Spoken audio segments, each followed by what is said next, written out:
तो फ्रेंड्स, अगर इस तरह का पॉलिसी इशू आपके भी पेजेस पे आ रहा है और आप ये चाहते हैं कि आप इनको रिमूव कर सकते हैं, तो ये पॉसिबल है। आज की वीडियो में मैं आपको बताऊंगा कि आप इनको कैसे रिमूव कर सकते हैं, कौन सा ऐसा पॉलिसी इशू है जो कि आप इजीली हटा सकेंगे और कौन सा ऐसा पॉलिसी इशू है जो कि आप मतलब खुद नहीं हटाएंगे, खुद ब खुद ही हट जाएगा। तो अगर आज की वीडियो आप पूरी देख लेते हैं तो आप इजीली इस पॉलिसी इशू को सॉल्व कर सकेंगे।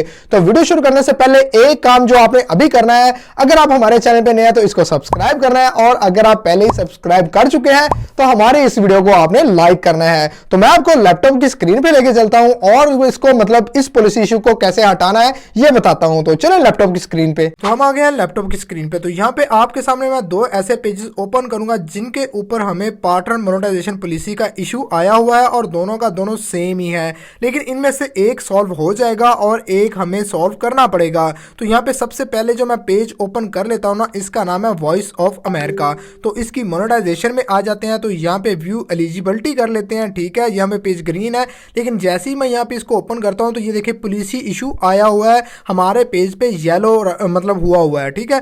तो यहाँ पे वॉइस ऑफ अमेरिका है, इस पे पॉलिसी इशू आया हुआ है। इसका क्राइटेरिया इसका मतलब आगे चल के बाद में बताऊंगा, लेकिन यहाँ पे मैं आपको एक दूसरा पेज दिखाता हूँ जिसके ऊपर सेम हमें यही इशू आया हुआ है, लेकिन वो वाला हमें कैसे हल करना है वो भी आगे चल के बताता हूँ। तो यहाँ पे वॉइस ऑफ अमेरिका के बाद मैं यहाँ पे एक पेज और ओपन कर लेता हूँ जिसका नाम है द टॉक। तो यहाँ पे ये जैसे ही ओपन होता है तो मैं इसकी मतलब व्यू एलिजिबिलिटी करता हूँ। तो यहाँ पे ये देख ले मेरे सामने पॉलिसी इशू आया हुआ है सब की सब मतलब टूल्स पे। अब यहाँ पे अगर आपके पास एक टूल पे आ रहा है तो आप इसको अभी सॉल्व कर सकेंगे, लेकिन अगर सारों के ऊपर आ रहा है तो उसका क्या हल है वो वीडियो के लास्ट में मैं आपको बता दूंगा। लेकिन उससे पहले मैं आपको दिखाता हूँ कि आपने अभी वाले का हल कैसे करना है। तो यहाँ पे ये क्राइटेरिया मीड के ऊपर जैसे ही मैं क्लिक करता हूँ तो यहाँ पे ये देख ले फेसबुक की पार्टनर मोनेटाइजेशन पॉलिसी है, और उसके बाद जो दूसरा पेज है वो भी आपको मैं दिखा देता हूँ कि सेम यही पॉलिसी है जो कि फेसबुक की है, ठीक है। तो इसको भी मैं ओपन कर लेता हूँ। जैसे ही मैं इसको ओपन करता हूँ तो इसकी व्यू एलिजिबिलिटी पे क्लिक करता हूँ और ये देखें यहाँ पे क्राइटेरिया पे क्लिक करता हूँ तो ये देख लें पार्टनर मोनेटाइजेशन पॉलिसी, मतलब दोनों पे जो इशू आया हुआ है ना वो सेम का सेम ही है, ठीक है। अब इनको हल कैसे करना है मैं आपको बताता हूँ। यहाँ पे मैं पहले वाला पेज ओपन कर लेता हूँ जो कि मतलब आपको हल उसका बता दूंगा, उसके बाद दूसरा पेज भी मैं आपको दिखाऊंगा। तो यहाँ पे व्यू एलिजिबिलिटी पे क्लिक करता हूँ और यहाँ पे ये देख लें क्राइटेरिया मतलब इसका ओपन करता हूँ।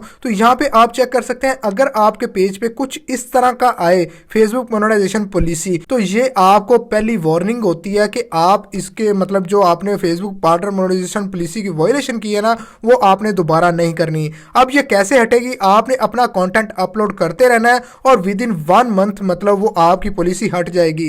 लेकिन याद रहे आपने कॉपीराइट कंटेंट को यूज नहीं करना, आपने इसके ऊपर ओरिजिनल कंटेंट चलाना है, चाहे वो छोटे क्लिप है, चाहे वो पोस्ट हैं, या चाहे वो आपका ओरिजिनल कंटेंट है। तो विद इन 1 मंथ या 3 मंथ के बाद मतलब ये आपका इशू सॉल्व हो जाएगा। बेसिकली ये 1 मंथ या 3 मंथ की वार्निंग होती है, ठीक है। तो अगर आपके पास इस किस्म का इशू आ रहा है तो आपने उसको कंटेंट के जरिए रिमूव करना है, मतलब उसके ऊपर अपनी पोस्ट वगैरह लगा के रिमूव करना है। अब जो हम अभी सॉल्व करने वाले हैं जिसका हल मैं आपको अभी बता दूंगा वो ये है कि यहाँ पे आपने व्यू एलिजिबिलिटी पे क्लिक करना है। तो यहाँ पे ये देखें वॉइस ऑफ अमेरिका के नाम से एक पेज है, इसके ऊपर मैं व्यू क्राइटेरिया करता हूँ लेकिन नीचे पॉलिसी इशू मुझे नहीं आया हुआ किसी और टूल पे। तो इसका मतलब है कि इसके ऊपर मैं अभी काम कर सकता हूँ। तो यहाँ पे ये थोड़ा सा जूम करके दिखाता हूँ, ये हमारा 28 जनवरी को बिल्कुल खुद ब खुद ही ठीक हो जाएगा। मतलब इसकी वजह यह है कि ये हमारा इन एलिजिबल कंट्री में लॉगिन हो गया था, जिसकी वजह से हमें पार्टनर मोनेटाइजेशन पॉलिसी इशू का सामना करना पड़ा। इसके ऊपर भी सेम हमने वही कंटेंट चलाया जो हमने दूसरे पेज पे चलाया था,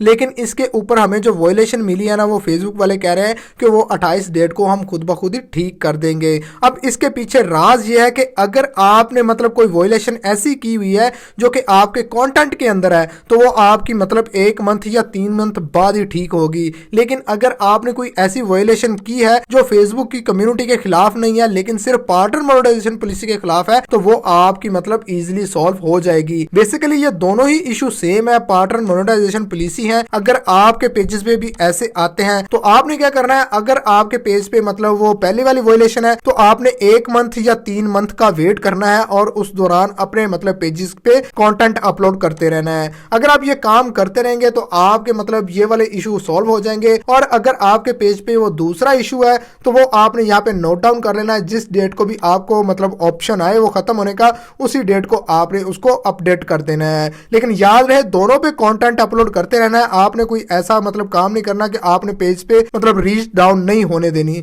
अगर आप रीच डाउन होने देंगे तो हो सकता है कि वो वायलेशन 3 मंथ तक चला जाए और 1 मंथ में रिमूव ना हो। होप्स हो कि आज की वीडियो आपको पसंद आई है। अगर आज की वीडियो आपको अच्छी लगी है तो लाइक कर दें। मिलते हैं एक और अच्छी सी वीडियो के साथ, तब तक के लिए अपने भाई को दें इजाजत। अल्लाह हाफिज।